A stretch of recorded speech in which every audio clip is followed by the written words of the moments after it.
دغه عشره کې یو ډیره مهمه شپه چې د هغې فضیلت الله جل شانه په خپله بیان کړی. الله جل شانه په خپله په قرآن کې فرمایي انا انزلناه فی لیلة القدر.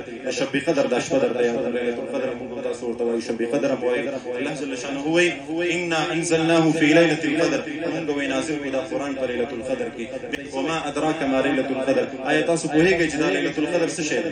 الله جل شانه وایي لیلة القدر خیر من الف شهر. وی دا د لیلة القدر شپه دا د زرو میاشتو نه بهتره.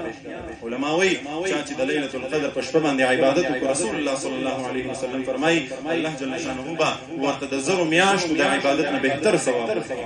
او دا شپه الله جل شانه دې امت ته ولې ورکړه؟ موږ تاسو سره الله جل شانه امت محمدي صلی الله علیه وسلم سره الله جل شانه ډېر زیات محبت او مینه کوي.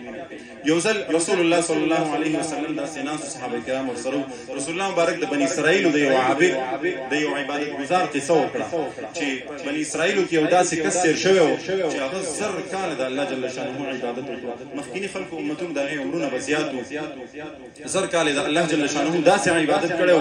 وایي د ورځې به یې جهاد کولو او د شپې به الله جل شانه ته قیام کولو او عبادت کې مشغول.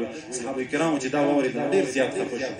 صحابه کرامو کې د عبادت د نیکۍ کولو دا شوق او ذوق دا ډېر زیات خفه شو، خفګان یې وکړو چې یا رسول الله زموږ عمرونه خو دومره دي، نور شپېته اویا کاله زموږ عمر دی، په دې کې موږ څنګه داسې عبادت کوو چې هغې خلکو ته ورسېږو. الله جل شانه د امت محمدي صلی الله علیه وسلم ته د صحابه کرامو په دې خفګان باندې دا عظیمه شپه وکړه.